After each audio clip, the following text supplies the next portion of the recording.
So, you talk about people leaving corporate America and then having this struggle of identity because maybe they've been in their career for decades, right? And their whole person is tied to this title. I know that I went through that. Even though I had a short time, I was living that. I travel every week. I have all these miles. I have all these perks. I enjoyed it, but it was killing me inside, right? So losing the title when you leave definitely gives you a little bit of a shock. And then you realize after all the numbness wears off that it was just all a bunch of ridiculous nonsense anyway. In the back of your mind, your dreams should be real, right?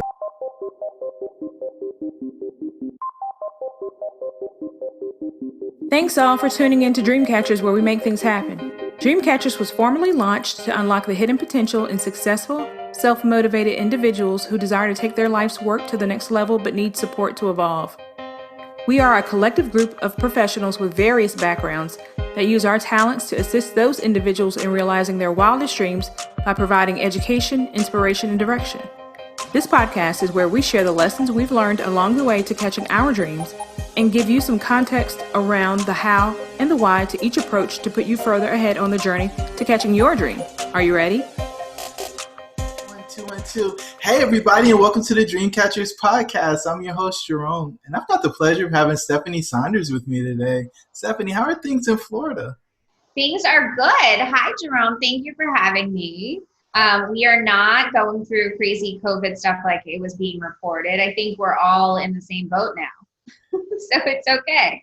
Are you in South Florida? I am. I'm in Aventura. It's in Miami. Miami. So yeah. Before we get too deep into this, if the listeners want to get in contact with you, what's the best way to do that? I think it's definitely on LinkedIn. I am all about LinkedIn these days. Find me on there, Stephanie Saunders. Awesome. Okay, so now that we got the unimportant stuff out the way, let's dive into this thing. So I did find you on LinkedIn, and I was like, who is this girl, and how did she build such a big following? So you've got you're getting close to 15,000 people that follow you on that platform. But how'd you get there? Tell me the backstory. So I started out when I was in corporate America. I was constantly going to conferences, and I was in business development. So when you go to a conference and there's 10,000 attendees at every one, you're going through the attendee list and adding everyone on LinkedIn. So when COVID started, I had already had maybe 7,000 connections, but they were all ghost connections. Bankers are not too friendly with the social media, I guess. So I started posting every single day because I wasn't able to get out, and it was my only way of networking.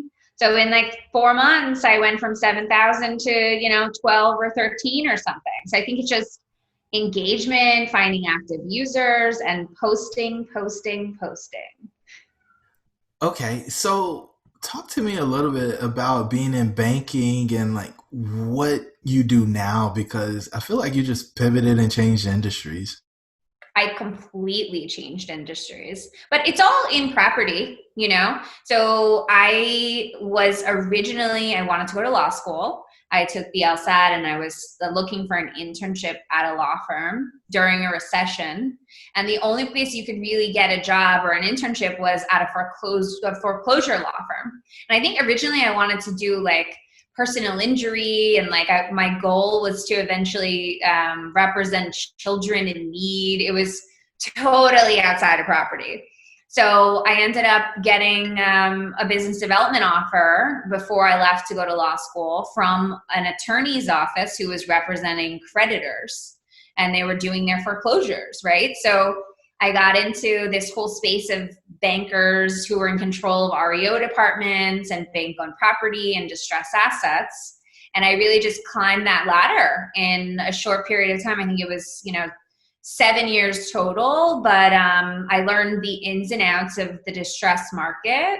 And I watched the industry kind of pivot from being all about REO to all these funds that were then buying multifamily and retail shopping centers and more of that commercial rental strategy kind of platform. Even the banks were trying to proceed with retaining the properties they knew they would eventually make a profit on, and they would try to create rental strategy, and they would have a whole portfolio where they would build out a property management team. It was interesting, but I left it all behind because it was pretty miserable, right? You were representing the 800-pound gorilla, and I really didn't want to continue helping them take back people's homes who took out bad loans. So I had to get out. Okay, so getting out means what?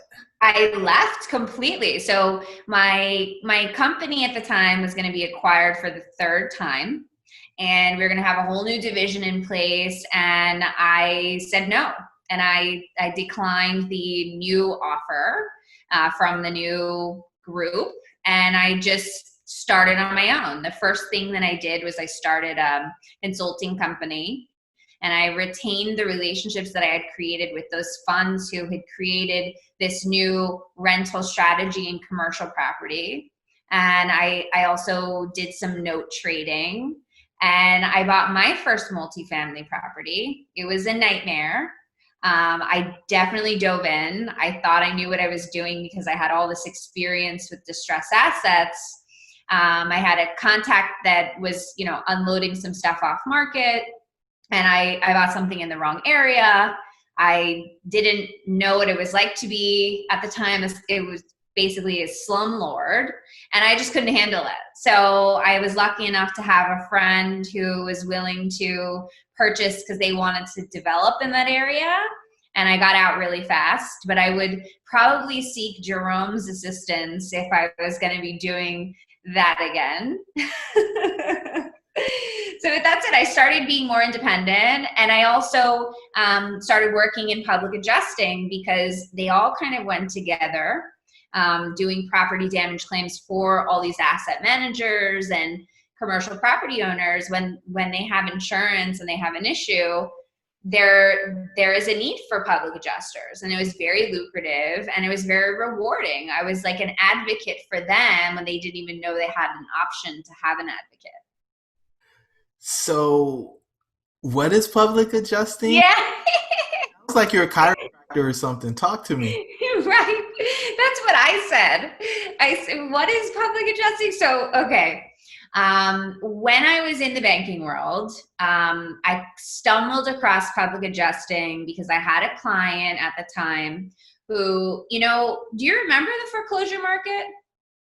Like, do you remember how crazy that was? Yeah, 08, 09, it was crazy. Yep.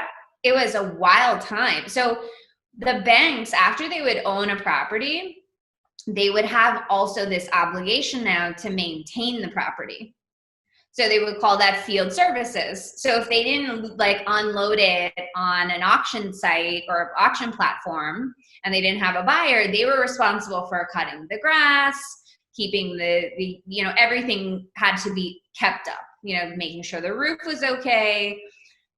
The vandalism stuff was taken care of. So they didn't really have this field services thing nailed down, and they were watching money just leak through. So they were like, okay, we need some way to file insurance claims to understand what's happening, where this money's going, so we don't have to come out of pocket to make repairs. Just like I talk to all of my clients who are multifamily owners, right? Same thing, money leaking. So I was looking for a resource, and I found public adjusting. Basically, these guys go out, they do an inspection on the property. If you have an insurance policy, they review your limits, what you're covered for, and they tell you based on the incident that's occurred, whether it be a pipe leak or a wind-created opening in your roof or vandalism, they can get you X amount of dollars from your insurance company, and they represent you against your carrier. Because oftentimes your insurance company will say, hey, we'll pay you $1,000. So they don't want to pay out, right? And then the public adjuster will turn that 1,000 into more like 10 to 20,000. So that I stumbled across it, and then I was like, I have clients in this world. That's what we do. So, are you originally from the U.S.? I am. Are you trying to figure out where I'm from? So I'm actually Irish. Your hair's not red. That's not. I know. And my skin isn't pink and freckly, but my mother is blonde with freckles. So we did a DNA thing, the genealogy. I think I have, so I'm 50% Irish. I am like 20% English, and the rest I am like Armenian. So I think I got mainly the Armenian. It's the dominant. I was like, yeah, she kind of looks like Kim and Kai. You only say that because I have dark hair. That's the only reason. And I have a part in the middle. Bone structure of your face, like Well, your, I have the cheeks. and then your eyes too. So I always get asked if I'm some sort of Asian, or I think because I live in South Florida, Spanish. Because I don't think I look Spanish, but you know, you never know. I feel like you spend a lot of time on the beach since you're. I wish. I spent a lot of time helping my clients on Zoom calls and on the phone, unfortunately. But I love to be at the beach when I'm not working. So Not very often. wait, there's this thing that you're leaving out. So Okay, tell me. is this the adjusting thing? Who owns that company? So I definitely left that part out. The owner of the adjusting company is my husband. Okay, so how do you get the courage to tie all of your income for your household to just that one company? Because a lot of people don't think that's the way to go. Very, very interesting question. So, you know, you talk about people leaving corporate America and then having this struggle of identity because maybe they've been in their career for decades, right? And their whole person is tied to this title. I know that I went through that. Even though I had a short time, I was living that. I travel every week. I have all these miles. I have all these perks. You know, I enjoyed it, but it was killing me inside, right? So losing the title when you leave definitely gives you a little bit of a shock. And then you realize after all the numbness wears off that it was just all a bunch of ridiculous nonsense anyway. It's a made up thing, just like having this career in corporate America, you think you have security. That's made up too. You're always replaceable, right? So the same is to be said for wanting to be independent as a woman. So I was taught at a very young age to always be independent, never rely on anyone. So when I met my husband, I struggled with the fact that he wants to be a provider. You know, he enjoys taking care of me, and he wants to take care of a family one day. And I want to work. I want to have my own thing. I'm independent, right? So it was a huge challenge accepting that I would be willing to work for his company. But the truth is that what really sold me was the fact that it all tied in to my former clients and that I was going to be doing something good. And the profit in bringing in those clients was more than I had ever made in corporate America. So it makes sense. It works. I have my own things, you know, investments, and I dabble in the note trading, but it was a huge challenge and adjustment for sure. What's up, tribe? It's your host, Jerome. I just want to let you know that we put together a free 15-point checklist for exiting the matrix. Jump on over to dreamshouldbereal.com in order to pick your free copy up. Let's get back to the show. Yeah, I think a lot of people are like terrified to do that. So kudos for a number of reasons. Bucking the trend and going for it. Because, I mean, it seems like it's working out. And why start over when somebody's already helped create something that's working? I never understood that. Like, right. We we all want to, like, I think about it in a generational wealth sense. Like, we all complain about people who have mommy and daddy's money. Mm-hmm. We would love to be in their position. Would you I would. Like, though? when Yeah. yeah, I mean, I go into offices where there's second and third generation and their Right. kids are my age, Right. and they don't have to go partner with a stranger. They go partner with daddy. And I mean, that's Right. for my daughters, right? If they want to go buy a building, daddy's balance sheet is going to be the one securing the building so they can go do this. I hear you. I hear you. But, sometimes it goes the other direction. Like I grew up in a nice little suburb in South Florida called Weston. And I'll not to call people out, but I'll say I had a friend whose parents were jewelers and they worked hard for what they had. And they, definitely came from wealthy lines of families. And my friend, who's their son, he could care less about anything. He knew he had everything he needed and he was not motivated to do anything on his own. So, I do think that the money makes you more of who you are, right? So right, if you're apathetic, if you're lazy, the money's just going to make you more of that. If you're right, a builder, like I think it makes, I just really want their floor to be my ceiling. Like for me, that's right.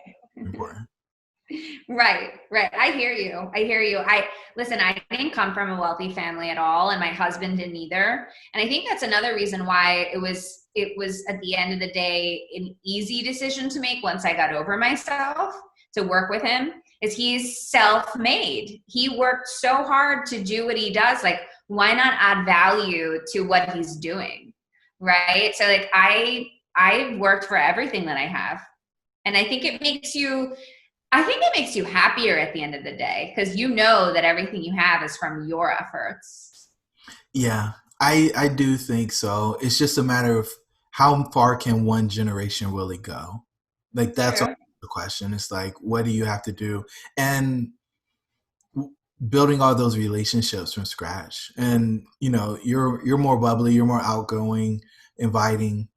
For me, like we're taught not to smile at people that you don't know because they might take you for being soft or weak versus what a lot of people you smile so that people do want to come talk to you and you invite them in. And so it's just those different programmings that we have to adjust so that we can thrive in the world. So Right. you got over yourself. When did you know that you weren't going to go back and get a job? Listen, I think that I knew I wasn't going to go back and get a job within the first year of leaving corporate because like I mentioned before, I think you're numb in the beginning. We talked about this before too.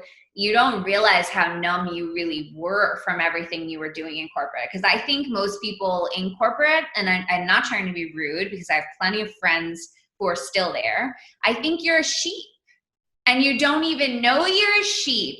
No, because I was a sheep. I was a sheep and I didn't even know that I was a sheep, right? So I literally would get up every day, get on a plane, pack my suitcase, come home, do the work. I was just their workhorse. So I think it took a little while because you don't have that time to reflect when you're running, going, doing everything for them. And then, a little bit of time off, I'm like, okay, I can never go back there again, ever. Was So there a specific event or moment where you like, I know I'm never going back? I call it the red pill moment. And I hate to say it this way, but I think it was when I made my first commission before I was working for my husband. I had a large developer client who they build they're an owner holder. They build like all over the U.S. In Texas, they had an issue with one of their properties, and they were like, "Listen, I need some help with this outside of." Note trading. I know you're doing this public adjusting stuff. Can you help us? And they were, for their insurance claim, they were under deductible by like 100,000. They had $700,000 deductible. And I gave it to my husband's firm, and my commission on the total settlement was, it was like in the six figures. And I was just like, okay, Like, I'm sold. You can never make that much money in corporate America on one deal, you know? So that moment was it for me. It made it real for you, right? And Correct. The money in the bank made it real. okay, so now we've got it. When I made the check and Yeah. the concept. Were there any challenges? Like, I mean, you talked about a number of different things that you had to do, and mainly you said get over yourself. But were there challenges with being out in what I call the wild? Of course. I mean, so many, right? I mean, so I have obviously a little bit different of a perspective that I think maybe more women would relate to, like especially being in a business in any sense with the person, your spouse, your partner. There are struggles of power struggles, right? Like who does this, who does that, who like it's funny because we're both Scorpios. So, and I'm not so big on the whole horoscope thing, but like I do believe that to a degree, like we are all kind of have the traits that they say our signs have, right? So we're very similar and we definitely butt heads. So it's the balance of finding your lane, right? So that I guess can pertain to whether you're working with your spouse or just being on your own, because you have to manage how you deal with your clients in a new way. How do you get business? Are you a marketer? Are you not? Do you need a sales team? So I think that was the biggest challenge for me, was finding my lane. But there's so many, right? There's so many challenges, and it's also terrifying. And I think it's lonely at the top, which you are essentially at the top when you're on your own. You're the leader, and it's lonely, and you have to stay on. You have to stay on target, on point. You can't let people bring you down. You know, and people will always be there to tell you you're crazy. What are you doing? Go get a job. You know, there's so many things. My God, I could go on forever. So, what was the worst fear that you had in the process, and how'd you overcome it? I think the worst fear was that this isn't going to work. I'm not going to be able to succeed. And when I really account, right, I saw it happening. It was working. But I will admit that there's a constant circle of self-doubt, right? You're always doubting, like, is this working? Is this going to work? What if this fails? So I think it comes in waves. So I got over it because I realized you just have to stick to your guns and keep going. But I do think you're always going to have those moments of doubting. I think you're absolutely right. So, I appreciate you being transparent on that, because a lot of people try to pretend like, oh, yeah, it's all good all the time. And it's No. never is. So, I don't know. The way you've told this story, I'm scared to ask this question because I don't know. I'm scared to answer. Uh-oh. Was there ever a point when everything was on the line? Like, was there a rock bottom for you? You know, it's interesting. I really think that I made this crazy decision during the last recession to change my career direction completely, because I was presented. So what's funny is I'm actually going to be coming out with a book. It's a woman's guide to job seeking during the COVID era. And it's really just examples of exactly what I went through in the last recession. And a lot of it is really based around having the ability to change your direction, because you have to see like where things are going to be going and like what's going to continue to thrive. So I think my rock bottom was probably when I started my career. So it's a little bit backwards because I originally like wanted to be a child advocate and like, you know, be an attorney and do that kind of legal practice life for, you know, be an attorney for my career. And I ended up completely changing that. And then it was only because of what was presented to me. And then now I'm a property lover. I like it Yeah. a lot. So, you were a high performer in the old world. Has there been anything or anybody trying to pull you back, and how'd you defeat it if they did? So I think everyone is always trying to hold you back, especially people who are not really your friends, but maybe in your circles. I don't think that people really like, most people don't really like to see other people succeed, right? So I know that I love to see people succeed. And I always like try to support people who are doing new things and starting out on their own, because I know how nice it is to have, even if it's just a couple people supporting you. It tremendous value to have that, and just pure kindness, right? So I think I can't say one person or one thing in specific where I felt someone was really trying to bring me down, but I think that people are always out to get you when you're making it happen. Ooh, big bad wolf. I call it the boogeyman. Right. I mean, do you have a lot of people that are trying to take you down, or that have?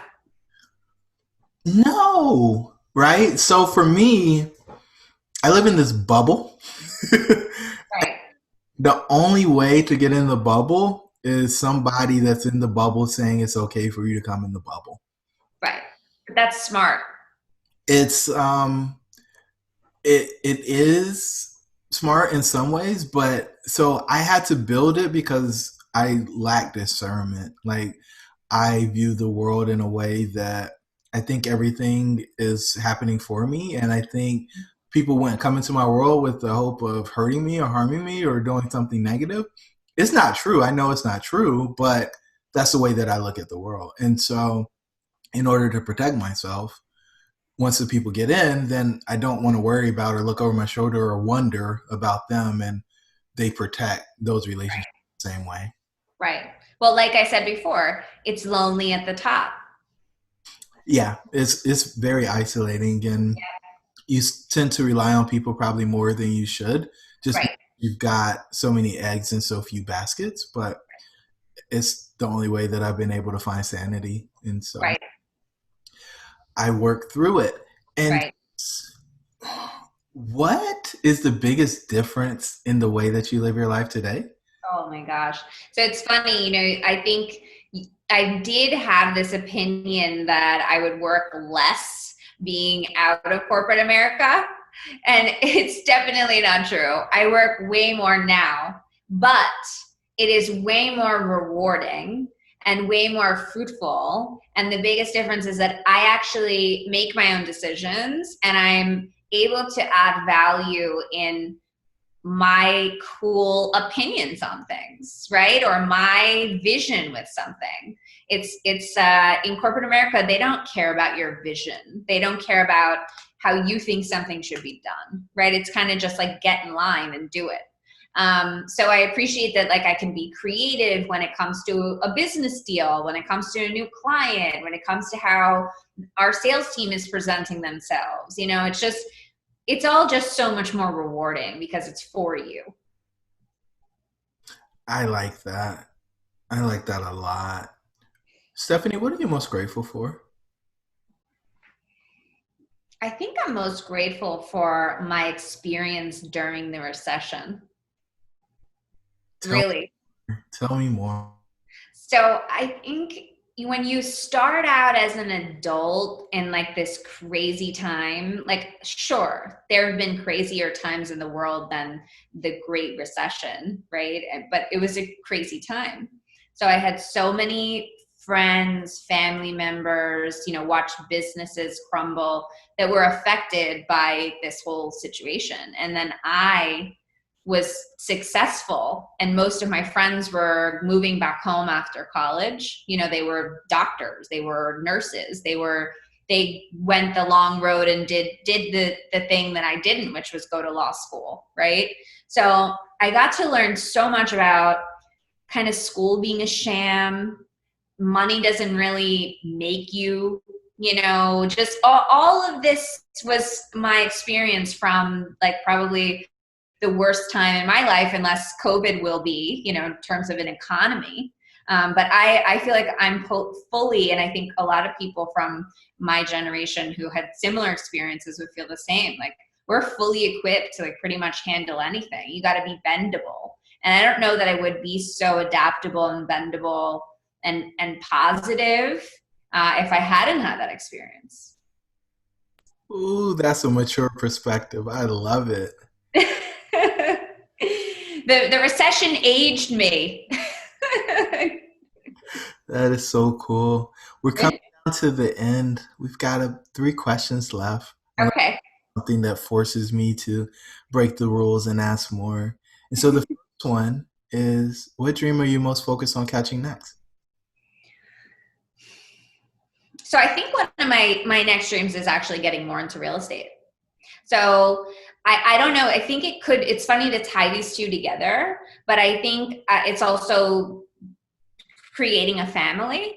So I think they're like neck and neck, but I do think the real estate thing is going to come first because I want to focus more on my footing before I actually go that route, because I know that I'm going to want to work in different ways when I have kids and a family. So yeah, I think it's maybe breaking more into the multifamily stuff. Ooh, I know a guy who can help. Yes, you do. What gift are you giving the world? I think it's going to be kindness. I'm going to go with that. And I'm going to go with my hashtag is totally going to be kind. Why? Well, first of all, my new last name, which is Suskind, actually means sweet child, and it has K-I-N-D at the end. No, and also my husband's relative is a guy named Walter Suskind, who we did some research on, and he actually saved like thousands of children during the Holocaust. So it's really cool because sweet child and then savior of children and be kind, it's all relevant for me. But I think kindness is one of those things that makes a difference and you don't even realize it, right? So I've had a lot of really nasty people in my life. I had a difficult upbringing. I had a mother who was very resentful of me. And I think I found that with a little bit of kindness, you can like just ignore all of the chaos sometimes. You know, maybe I did more than others could. I don't know how that happened for me, but I just try to be nice to everybody. I always find that everyone I encounter has something that's beautiful about them. And I always try to have faith in humanity, even though I have been told time and time again from experiences that I shouldn't. I think it's all about kindness. I think we need it right now. So that's the gift I'm trying to give the world. No, I think you are giving it to the world, and I want to affirm you for doing that. I think we need more kindness. I think we need more understanding. I think we need to see the humanity in each other because I think that is the root cause for a lot of the issues that we have here in America today. So thank you for being an example of that change and exemplifying it on a high level and showing that you can be rewarded, especially financially, by doing that type of stuff. It's really interesting. You made the pivot from being somebody who's taking things away from the little guy to making sure that the little guy is actually getting what they deserve. And Exactly. that right there allows you to be in alignment with your values and Yeah. makes what you're doing more rewarding and so on and so forth. So, Stephanie, thank you so much for that. Yeah, thank you. And I find you to be also very kind. And I think it's great to also just kind of collaborate with other people who have that, you know? It makes the world a better place for sure. I certainly enjoy the people I work with on a daily basis more than when I had a job without. And so the final question, Okay. what's the one thing you want people to take away from our talk? I think that, you know, I love going deep, right? And I think you definitely, like, I went a little deep there. I touched on some things. Like I think the main thing is we all have issues, right? But at the end of the day, being on your own and learning how to make an income, whether it be in real estate or whatever your passion is, you're better off on your own than with corporate America. And, you know, if you surround yourself with the right people, that you can make it happen. You just have to have faith in yourself. And also make sure you have insurance when you buy properties, or you'll be in big trouble. And someone like me will not be able to help you if you have property damage issues. I love it. Stephanie, thank you so much for coming on the Dreamcatchers podcast. Thank you for having me. I look forward to continuing to develop our relationship, and I look forward to seeing you grow in multifamily and all the other things that are in your bright future. Thank you so much. Thank you. And I look forward to coming to you for the multifamily lessons. Awesome. I'm excited. We'll talk soon. Okay, sounds good. Thank you for joining the tribe today. We would love to hear from you. Please don't forget to rate, like, and share. Perhaps someone you know could benefit from what we've discussed. Until the next time, remember that your dreams should be real.